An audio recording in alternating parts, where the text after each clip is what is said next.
ಖುಷಿಯಾಗುತ್ತೆ ಸರ್, ಯಾಕಂದರೆ first cinema Suni sir ಜೊತೆ ಮಾಡಿದ್ದು ಬಜಾರ್, ಅದೊಂಥರ ಪಕ್ಕ ಔಟ್ ಆ್ಯಂಡ್ ಔಟ್ ಮಾಸ್ ಇತ್ತು. ಬಟ್ ಇದ್ರಲ್ಲಿ ಒಂದು ಸ್ವಲ್ಪ ಲವ್ ಜಾನರ್ ಹೋಗೋಣ ಅಂತ ಟ್ರೈ ಮಾಡ್ತಾಯಿದ್ದಾರೆ. ಸೊ ಒಂಥರ ಬರ್ತ್ಡೇಗೆ ಒಂಥರ ಬಂಪರ್ ಗಿಫ್ಟ್ ನನಗೆ.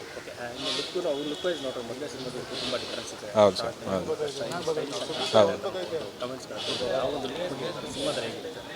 ಅದೇ ಸರ್, ಚೇಂಜ್ ಓವರ್ ಬೇಕಾಗಿತ್ತು. ಚೇಂಜ್ ಓವರ್ ಈ ಸೆಕೆಂಡ್ ಸಿನಿಮಲ್ಲಿ ಏನೋ ಒಂದು ಚೇಂಜ್ ಓವರ್ ಕಾಣಿಸ್ಬೇಕಿತ್ತು. ಸೊ ಅದಕ್ಕೋಸ್ಕರ ಒಂದು ಸ್ಟೈಲಿಶ್ ಲುಕ್ಕಲ್ಲಿ ಬರೋಣ ಅಂತ ಈ ಸತಿ. ಸೊ ನಮ್ದು ಕ್ಯಾಪ್ಟನ್ ಚೇತನ್ ಸರ್ದು ಕಥೆಯಲ್ಲೂ ಹಂಗೆ ಇರುತ್ತೆ, ಸ್ಟೈಲಿಶ್ ಆಗಿ. ಸೊ ಆ ಥರ ಪ್ರಿಪೇರ್ ಆಗಿದೆ.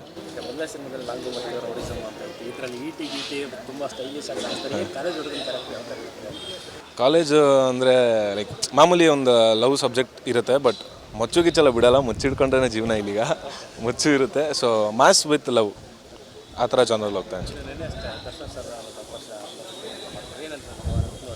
ಖುಷಿ ಆದರು ದರ್ಶನ್ ಅಣ್ಣ, ಒಳ್ಳೇದಾಗಲಿ, ಸಿನಿಮಾ ಮಾಡು, ಒಳ್ಳೇದಾಗುತ್ತೆ ನಿನಗೆ ಅಂದ್ಬಿಟ್ಟು ಇದು ಮಾಡಿ ಕಳಿಸಿದ್ದಾರೆ ಸರ್. ಹಾಂ,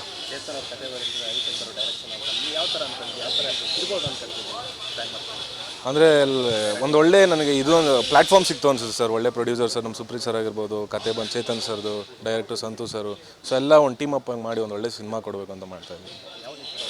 ನವಂಬರ್ 1 ಆನ್ ಫ್ಲೋರ್ ಹೋಗೋಣ ಅಂದ್ಕೊಂಡಿದ್ದೀವಿ ಸರ್, ಆಸ್ ಆಫ್ ನಾವು.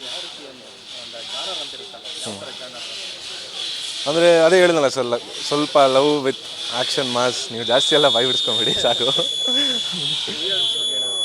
ಇನ್ನು ಯಾವುದು ಸ್ಟಾರ್ ಕ್ಯಾಸ್ಟ್ ಫೈನಲ್ ಆಗಿದೆ ಸರ್, ಡಿಸ್ಕಷನ್ಸ್ ನಡೀತಾ ಇದೆ. ಸೊ ನೆಕ್ಸ್ಟ್ ಅದ್ರದ್ದೊಂದು ಅಪ್ಡೇಟ್ ಮಾಡ್ತೀವಿ.